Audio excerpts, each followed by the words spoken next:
I'm John Conkling. I'm an adjunct professor of chemistry at Washington College in Chestertown, Maryland. I wrote a textbook, The Chemistry of Pyrotechnics, Basic Principles and Theory. Everything you see at a fireworks display is chemistry in action. The colors are all produced by very specific chemical mixtures that produce beautiful color flames. The sparks are small pieces of fuel that continue to burn in air. Without chemistry, you couldn't have the burning mixtures. Without the burning mixtures, you wouldn't have fireworks.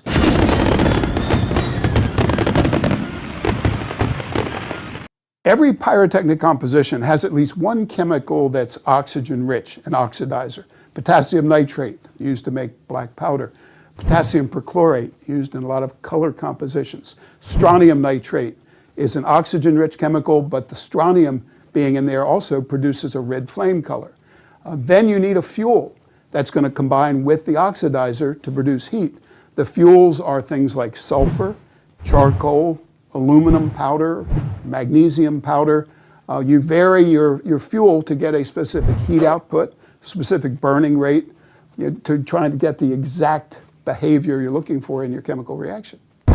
Most people, when they think of fireworks, think of the sky exploding.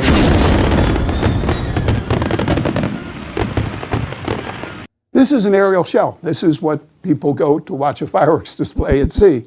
It's a cardboard casing. The bottom has a little pocket of black powder, granular black powder propellant. There's a very important time fuse that goes from the propellant into the center of the casing. That determines when this shell is going to burst up in the air. The inside of the sphere itself has a black powder bursting charge, and then a number of little green pea to marble-sized pellets of chemical mixture that will produce different colors, different visual effects when the shell bursts open. So this device is placed in a mortar tube. A fuse, or if it's going to be electrically fired, a wire, then extends out of the mortar tube. At the exact time you want to fire it, the signal's given, the button's pushed, the propellant ignites and throws this device up into the air. At the same time, this little delay fuse, which is running from the propellant up into the center of the shell, is burning. And then 3, 4, 5 seconds later, depending on how high you want it to go, burns into the center of this shell, lights that gunpowder bursting charge, and boom, blows the shell open up in the sky. And you see the beautiful colors, the sparks, all the effects, the patterns that have been engineered into the device. We produce colors by using the fact that different chemical elements, heated to high temperature, get rid of this energy by emitting very specific wavelengths of light. Yeah, this is the stock room where we keep a broad assortment of chemicals. Copper oxide, a chemical that will produce a very, very nice blue flame color for us. Now for a red, you'd look for a strontium compound. Here's strontium chloride.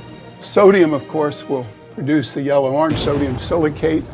Calcium makes a nice yellow-orange. Here's a calcium nitrate or the calcium carbonate. If we want a green color, we need some kind of a barium compound. This is barium acetate. You look for chemicals that don't strongly pick up water, that are not hygroscopic. Safety first.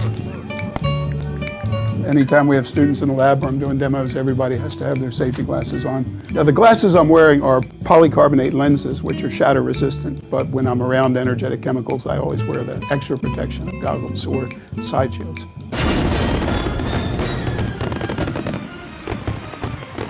I mean, to produce color, you start with a burning mixture. You need an oxidizer and a fuel, and then you add the other ingredients, the color-producing ingredients to it.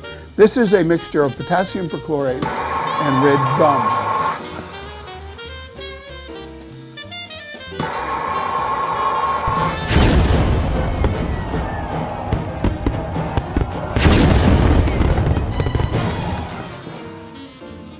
Now, instead of red, now we want to produce green, so we've added some barium carbonate. Blue is the hardest color to produce pyrotechnically. You need perfect chemistry. This is copper oxide. This is a red flame composition from strontium nitrate. It's a very bright flame because it has magnesium, a magnesium-aluminum alloy in the composition to raise the flame temperature. I've taken my base mixture and added moderately coarse magnesium.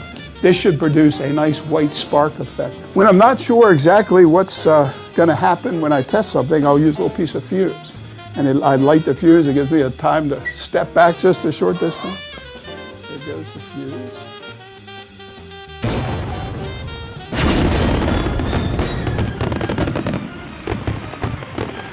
Fireworks make people happy. There's something about watching that night sky explode in color and sparks and noise that I think gets really deep in the human soul, and seeing the night sky explode in fire still brings chills to a lot of people.